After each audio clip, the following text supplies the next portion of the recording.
we need to talk about what the hell is going on with the Looney Tunes. I am a nerd for many different things. One of the biggest things, in case you couldn't tell by now, is animation. So, obviously, I love the Looney Tunes.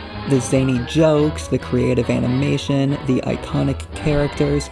Truly, these were some of the finest works to come out of the golden age of animation. Animation nerds such as myself have been shook to their very core these past few weeks, as with the release of the new Looney Tunes film, The Day the Earth Blew Up, has come a whirlwind of different ways Warner Discovery has decided to screw over the Looney Tunes and its fans.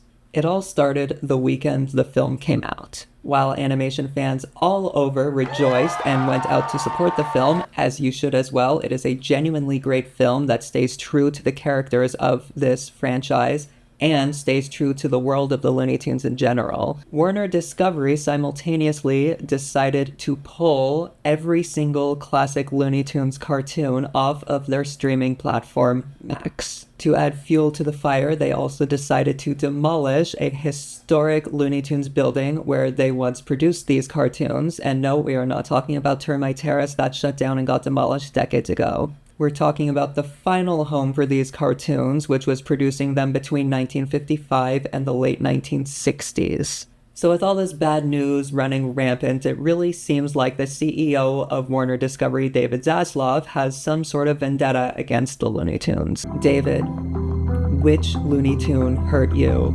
And is the Looney Tune with us in the room right now? It's very clear, because they have mentioned this, that Warner is trying to move their business model away from family-friendly entertainment in favor of more adult fare, which is a dumb business move. But anyways, this is not the first time Warner has screwed over the Looney Tunes and their fans. They've been doing this for years. The Day the Earth Blew Up wasn't even supposed to be released in the first place. Warner wanted it to go the way of Coyote vs. Acme, and they wanted to shelve the project as a tax write-off. Until Ketchup Entertainment showed up. All hail Ketchup Entertainment, who swooped in and brought this film back from the dead and gave it the full release that it deserves. And speaking of Ketchup Entertainment, guess who just picked up Coyote vs. Acme? Yes, Ketchup Entertainment has also now swooped in and brought Coyote vs. Acme back from the dead, due to be released in 2026. And I, for one, welcome our new insect overlords. So it hasn't been all doom and gloom for the Looney Tunes, but why does Warner hate them so much? I wish I could say. But to completely contradict all these decisions, at CinemaCon just a few weeks ago, Warner Discovery announced that there will be a new animated Looney Tunes project and other animated projects based around the Flintstones and Tom and Jerry. So at this point, I will echo the sentiments of animation fans everywhere and say, I am just as confused as you are. Do they hate these animated franchises or not? And are these films going to be faithful to the original IP? Who knows? I will say it's interesting that the 2020s Looney Tunes cartoons are still available to stream on Max. I recall animation historian Jerry Beck saying a few years back that Warner intends on replacing the classic Looney Tunes cartoons with the 2020s Looney Tunes cartoons. I wish I can find where he said that, but it's very clear that that's what's happening here. So now the question is, why are they trying to replace these classic cartoons? You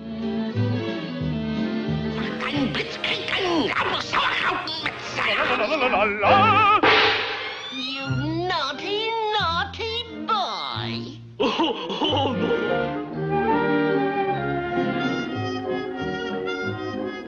I'd like to see something nice in a pair of bedroom slippers.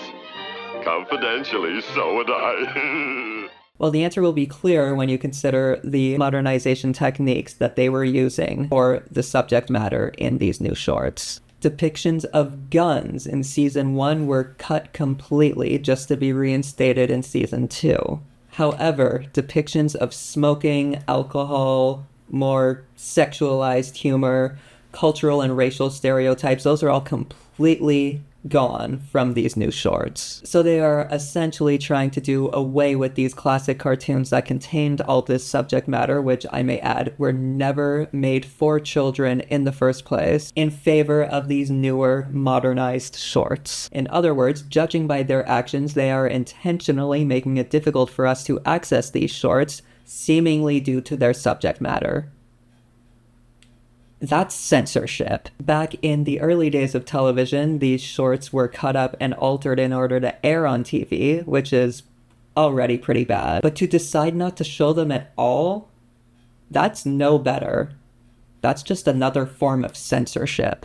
This is probably a good time to mention this, but if you do have an urge to see these classic Looney Tunes cartoons, I will say just how thankful I am for the Warner Archive and the hard work of Jerry Beck and George Feltenstein. All hail Jerry Beck and George Feltenstein, who are bringing these pieces of animation history to Blu-ray through the now complete Collector's Choice installments and the upcoming Collector's Vault.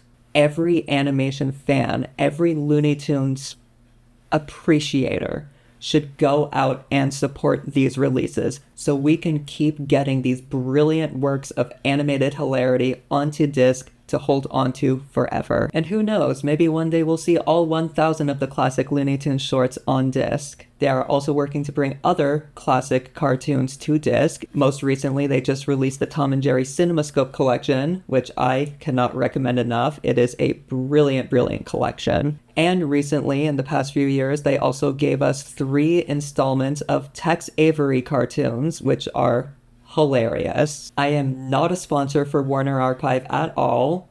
I wish I was. So Jerry Beck, if you happen to be watching this and you do need a sponsor, I'm just saying I'm available. I am simply an animation nerd who wants these cartoons to be preserved and readily available for people to watch. I think that is extremely, extremely important right now, considering all this behind the scenes stuff Warner seems to be doing that is going against that mission. But for now, I cannot stress this enough. Go out and support this. Anyways, yeah, it's a very weird time to be a Looney Tunes fan right now. It's difficult to determine whether or not they hate this IP. I was even hearing rumors that they were thinking of simply pawning off the Looney Tunes and selling it to someone. I don't think these rumors hold any weight to them whatsoever, but it also wouldn't exactly surprise me. But yeah, I guess my final message for this video is Warner, do better. And to everyone else out there, go out and support the efforts to actually get these cartoons seen. If you like this video, you can go ahead and give it a like. If you like me, you can go ahead and subscribe. And I will see you next time. Bye.